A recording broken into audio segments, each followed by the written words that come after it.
So next up, we have a presentation from Nimy Resources with the ticker code NIM, a company focused on nickel sulphides in Western Australia.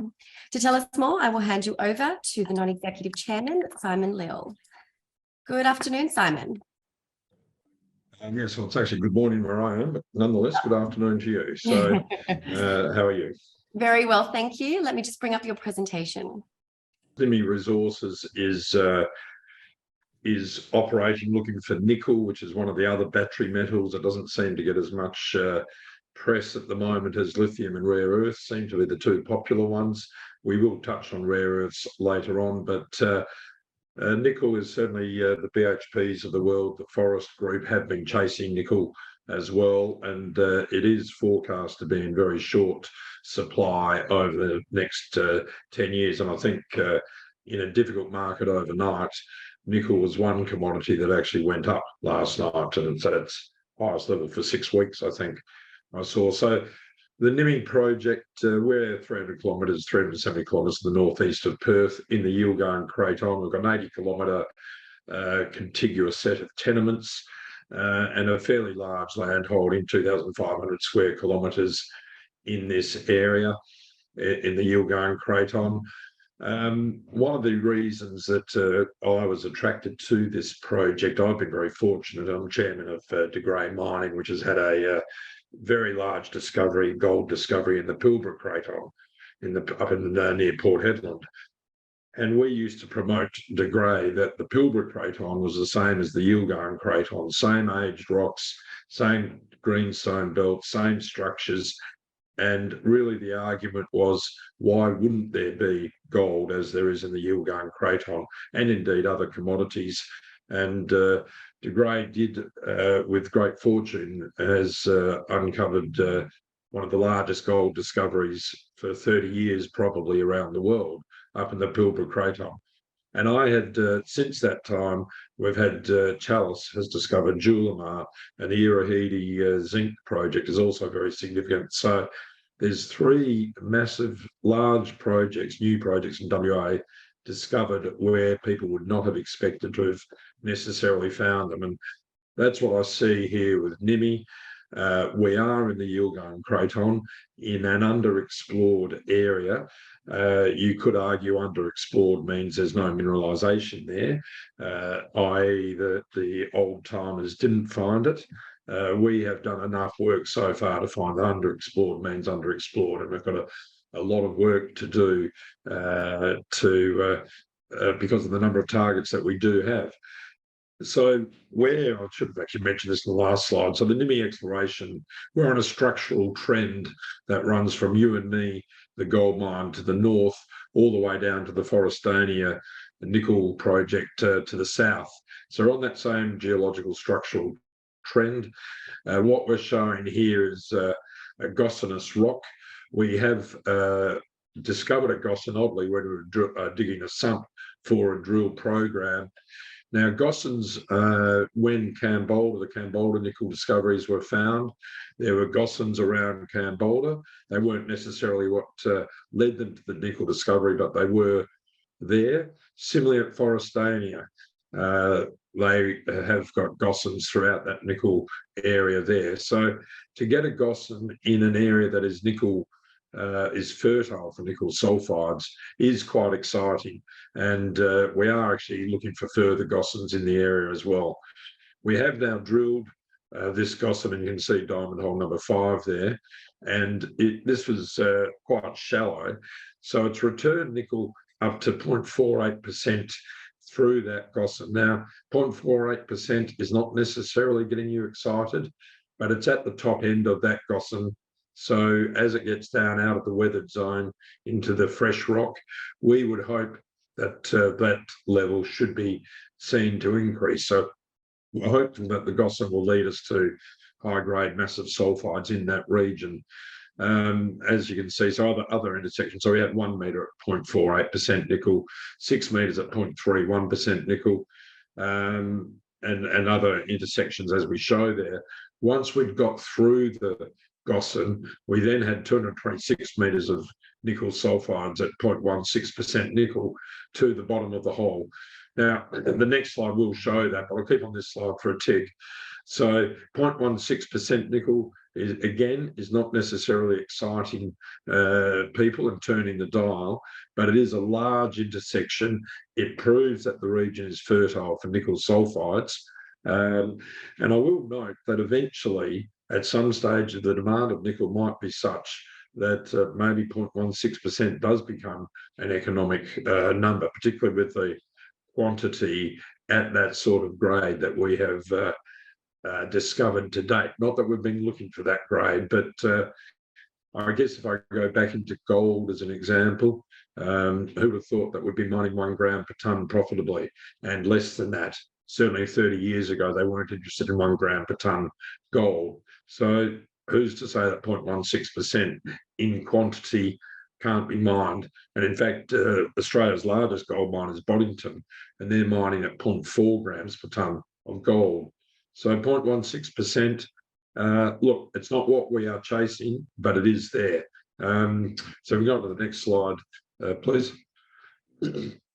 So again, just to keep showing that we are in a very large nickel sulphide system, the map on the right is showing a number of historical intersections, and you can work your way through that as required. So there has been work obviously done in the area.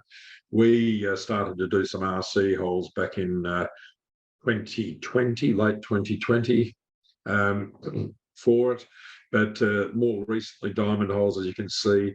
One of our prospects, the Godley prospect, 363 metres at 0.14%, 426 metres at 0.14%. I make the same comments as I just did. The grades themselves aren't exciting, but they are massive intersections, and it continues to prove that we are fertile for nickel sulphides there.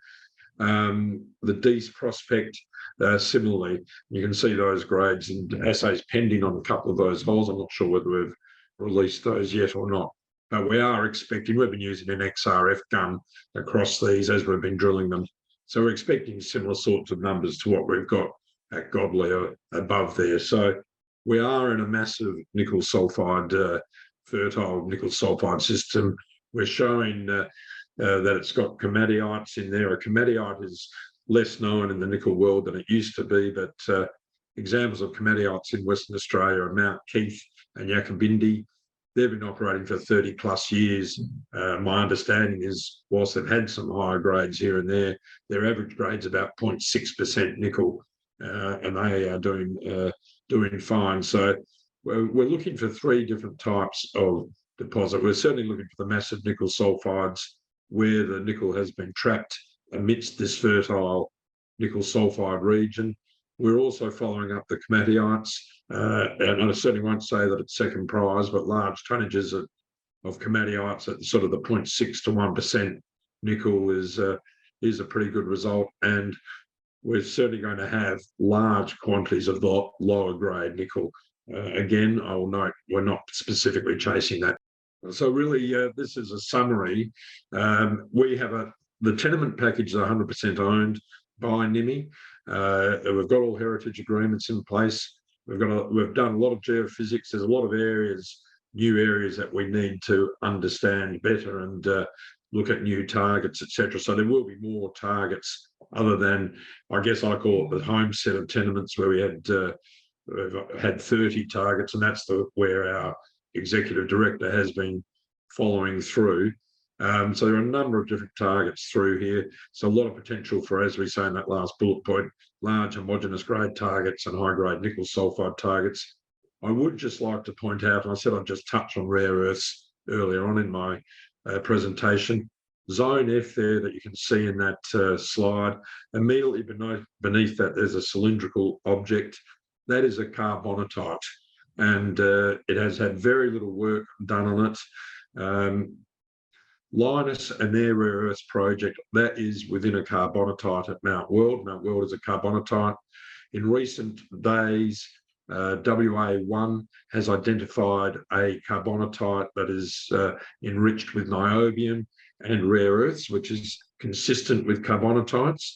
So we have a carbonatite. Not every carbonatite will have mineralisation. That is true. But they do have some consistency if they do have mineralisation, and rare earths, niobium, tantalum, phosphate, these are the types of materials you might find in the carbonatite. So whilst we're looking for nickel, there are certainly plenty of indications of other commodities, gold, lithium, rare earths, across our tenement package as well in what is a newly identified greenstone belt. So I think that's about my time, I would imagine. Thank you, Simon, for the presentation. A couple of questions have come through. So with the current global environment, where do you see the nickel market going in the future?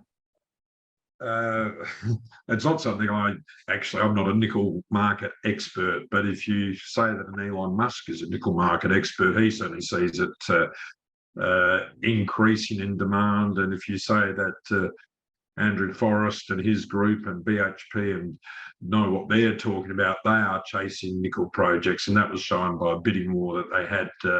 I can't quite grab the project's name over in Canada, but they are looking for nickel as much as they are any of the other commodities. I always liken it, a good nickel find is always like a good gold find. Nickel's a different commodity, but a good nickel discovery always gets the market excited. No, I totally agree with you. And just finally, I know you've mentioned that there's quite a few targets. You've got, I think it was 30 odd targets, and you're obviously doing a little bit more work to build on those. What other kind of news flow can shareholders look forward to over the next 3 to 6 months? Yes, look, we recently appointed a geologist, geological, we are all about exploration. We did lose a geologist, and in the market in Western Australia, geologists are remaining in demand and they get poached, etc., etc. So we have appointed a new geologist in the last couple of months who's working out the targets, etc., and he's putting together a new drilling program. We are certainly, we'll be drilling at that Gossan level. That's quite exciting. We're going to drill at the carbonatite. There could be quite a bit of excitement about that. And we've just got to keep looking at the higher grade materials that we've already identified as well in the area. So look, as an exploration company, your job is to explore, and we certainly plan to keep doing that. I did note with the previous gentleman, there are still delays in this area. The assay labs are still struggling, and you'd like to drill and get the results quickly. Unfortunately, at the moment in this world, it's not happening. But yeah, we will be back with I think an RC rig in the next month or so up there. Okay. Wonderful. Well, thank you for the great presentation, and we look forward to seeing further updates from the company.